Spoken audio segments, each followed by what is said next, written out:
Hello, मैं मनीष कुमार एक बार फिर से सभी को वेलकम करता हूं अपने चैनल पर। आज हम लोग चर्चा करेंगे प्रेसिडेंट ट्रम्प ने किस प्रकार से यूएसए की जो फाउंडेशनल आइडियाज है उसको डिसरप्ट करने का काम किया है नीतियों के द्वारा, विशेषकर उनके जो टैरिफ की पॉलिसी है और H-1B वीजा की पॉलिसी है, उसके कारण अमेरिकन पॉलिटिकल सिस्टम का जो फाउंडेशनल आइडियाज है उसको पूरी तरह से तहस नहस करने का काम ऐसा लगता है कि प्रेसिडेंट कर रहे हैं। संदर्भ में हम लोग अमेरिकन फाउंडेशनल आइडियाज का जो बैकग्राउंड है उसको समझेंगे कि क्या है, और फिर प्रेसिडेंट ट्रम्प की जो नीति अब तक रही है उनके अपने दूसरे कार्यकाल में उसको हम लोग अंडरलाइन करेंगे, रेखांकित करेंगे।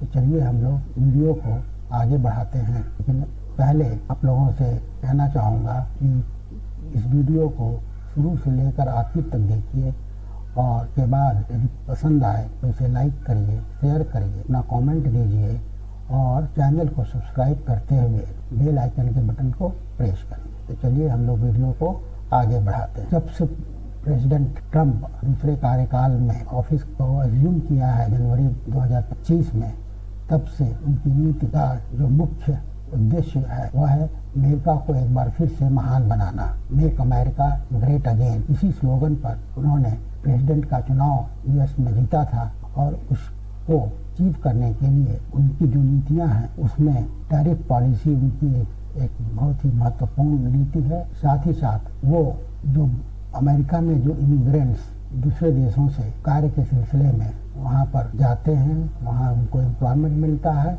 और अमेरिकन इकॉनमी को ही इस तरह से वो इनरिच कर रहे हैं। लेकिन उसके ऊपर भी उन्होंने एक तरह से नियम खड़ा करके इमिग्रेंट्स के इनफ्लो को रोकने का एक तरह से वो प्रयास कर रहे हैं। इसी पर्सपेक्टिव में हम लोग इसको समझेंगे।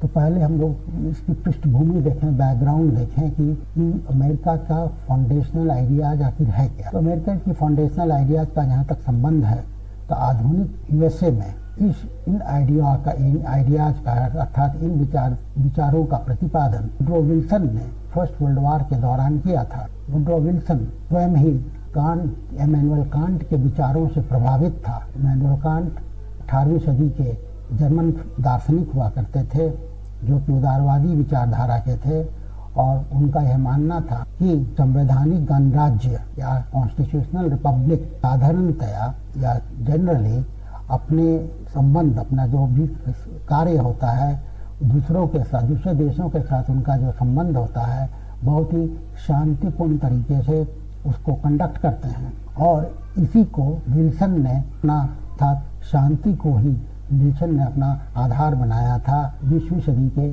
प्रारंभ में। और ध्यान है कि उन्होंने जो एक कार्यक्रम अपना विल्सन का जो कार्यक्रम जो कार्यक्रम दिया था उसी के आधार पर फर्स्ट वर्ल्ड वॉर के बाद लीग ऑफ नेशंस की स्थापना की गई। यह बात अलग है कि United states of America league of Nations का पार्ट नहीं बन सका था। फिर भी अमेरिका के फाउंडेशनल आइडियाज में शांति एक बहुत महत्वपूर्ण अंग था या है। और इसके और अन्य स्तंभ अमेरिकन आइडियोलॉजी की अगर हम बात करें तो वह है बाजार और कॉन्स्टिट्यूशनलिज्म या संविधानवाद। प्रेसिडेंट विल्सन के बाद प्रेसिडेंट फ्रैंकलिन डी रूजवेल्ट ने इस आइडियाज को और आगे विकसित किया, और उन्होंने इसको 3 सिद्धांतों में इसको पिरोने का काम किया।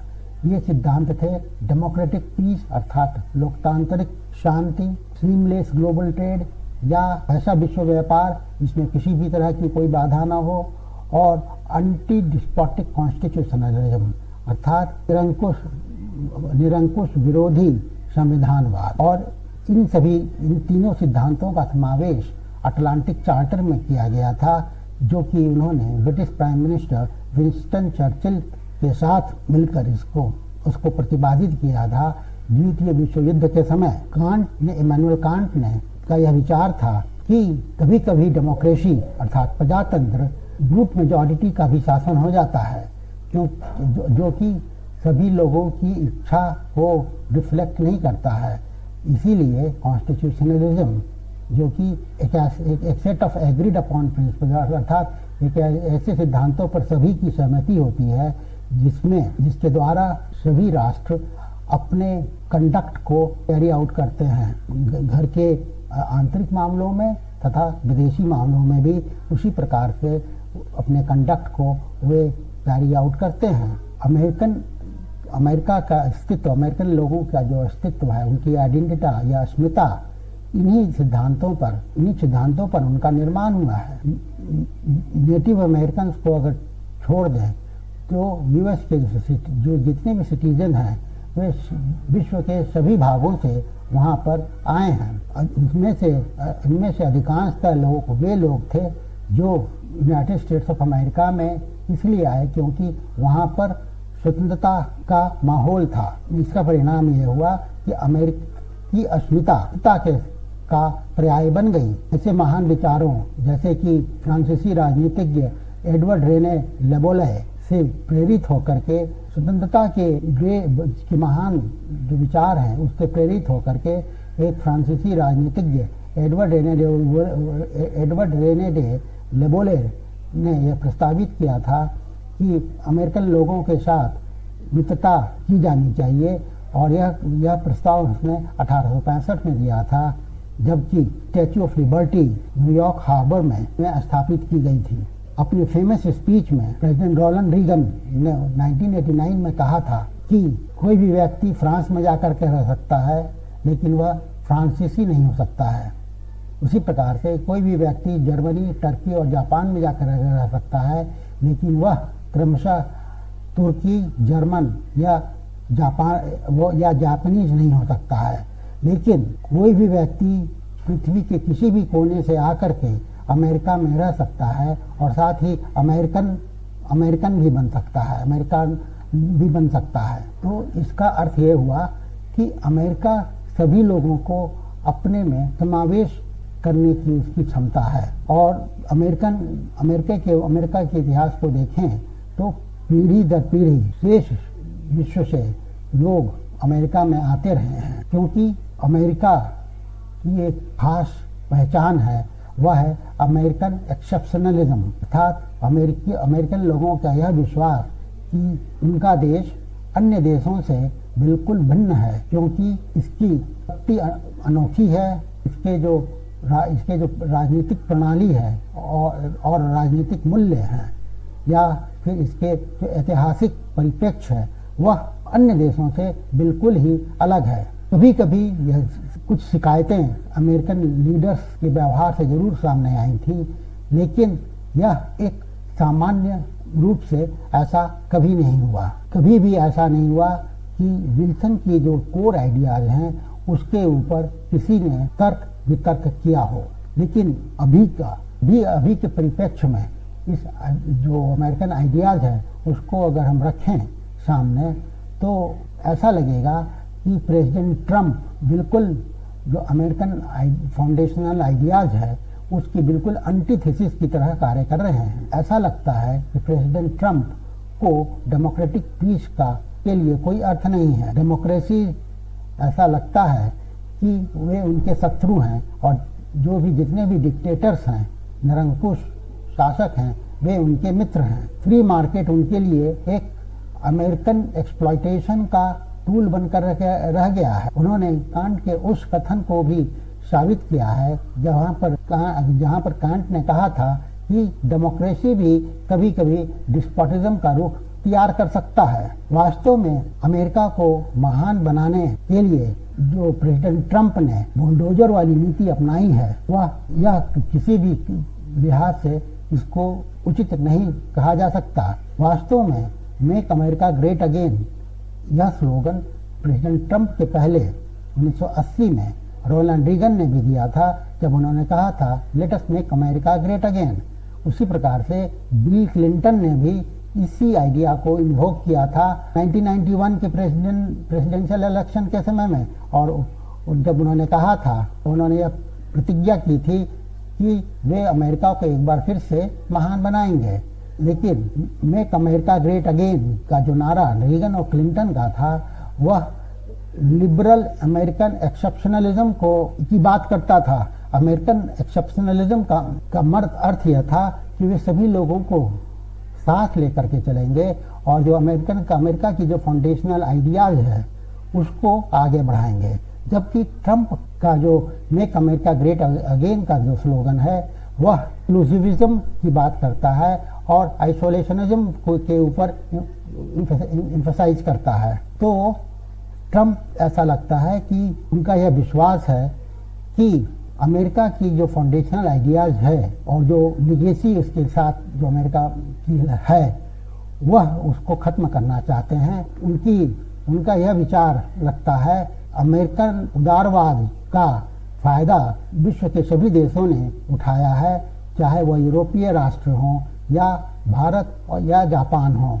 सभी लोगों ने अमेरिकन लिबरलिज्म का नाजायज फायदा उठाया है और इससे अमेरिका को नुकसान हुआ है। इसीलिए जो उनका जो पूर्वाग्रह है इस बात को लेकर के, इसीलिए इन्होंने पूरे विश्व में एक टायरेनी का माहौल पैदा कर दिया है जो कि बड़ा अनकन्वेंशनल है और इनकी यह जो टैरिफ वाली नीति है वह ट्रांजैक्शनल है, अर्थात लेन देन से इसका ज़्यादा संबंध है। विश्व के सभी देश ट्रंप के इस तरह से एक पक्षीय जो कार्रवाई कर रहे हैं उसको वे समझ नहीं पा रहे हैं, क्योंकि प्रेसिडेंट ट्रंप की एक्टिविटीज का जो रिस्पांस हो रहा है और बड़ा ही अनप्रेडिक्टेबल और तक रहा है। भारत के ऊपर जब उन्होंने 25% पहले टैरिफ लगाया और फिर रशियन तेल खरीदने को लेकर 25% अतिरिक्त जब उन्होंने टैरिफ अगस्त महीने में लगाया, तो कुल मिलाकर जो 50% टैरिफ लगाया भारत को मजबूर करने के लिए कि वह अमेरिका के रूस से तेल की खरीदारी न करे। लेकिन भारत ने इस तरह के किसी भी दबाव के सामने झुकने से मना कर दिया है। उसने साफ साफ ये कहा है कि एट गन पॉइंट, बंदूक की नोक पर किसी भी तरह का कोई भी समझौता नहीं किया जा सकता है और न ही वह भारत कभी इस तरह के अपमान को बर्दाश्त करेगा। ट्रंप ने यहाँ तक भारत की इकोनॉमी के संबंध में कहा था कि भारतीय इकोनॉमी जो है एक मृत इकोनॉमी है, मृत अर्थव्यवस्था है, जबकि वास्तविकता यह है कि भारत की अर्थव्यवस्था लगातार प्रगति कर रही है और वास्तव में यह विश्व की तेजी से बढ़ती हुई अर्थव्यवस्था में से एक है। इसलिए भारत के संदर्भ में ट्रंप ने रेड लाइन क्रॉस कर लिया, जिससे कि भारत के प्रधानमंत्री को भी बहुत ही कड़ा रुख अख्तियार करना पड़ा है। ट्रंप का जो बार बार यह कहना कि उन्होंने भारत और पाकिस्तान के बीच पहलगांव के घटना के बाद जो युद्ध शुरू हुआ था उसको रोकने में उन्होंने मीडिएट किया था, इस बात को भारत लगातार स्वीकार कर रहा है कि भारत के ऊपर किसी भी प्रकार का अमेरिकन दबाव था या अमेरिका के साथ किसी भी तरह से इस पर कोई बातचीत हुई थी। इसी तरह से जो उनके जो पॉलिटिकली लोडेड स्टेटमेंट समय समय पर आते हैं वह भारत को नागवार लगता है और इससे भारत और अमेरिका के बीच संबंध जो हाल के वर्षों में मधुर हो रहे थे वह एक बार फिर तनावपूर्ण हो गए हैं। भारत एक कॉम्पिटिटिव डेमोक्रेसी है, जबकि चाइना ऐसा नहीं है।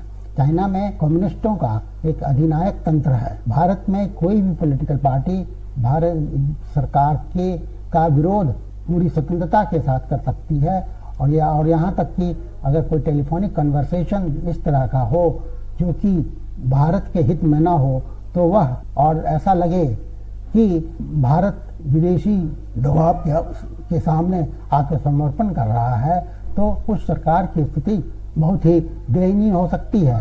इस बात को अमेरिका को ध्यान में रखना चाहिए और इस तरह से हम लोग देखते हैं कि अमेरिकन आइडियाज़ जो फाउंडेशनल आइडियाज़ है उसको रिस्पेक्ट जो प्रेसिडेंट ट्रंप को करना चाहिए वह उस तरह से नहीं कर रहे हैं और नतीजा यह है कि पूरे विश्व में उथल पुथल की स्थिति पैदा हो गई है।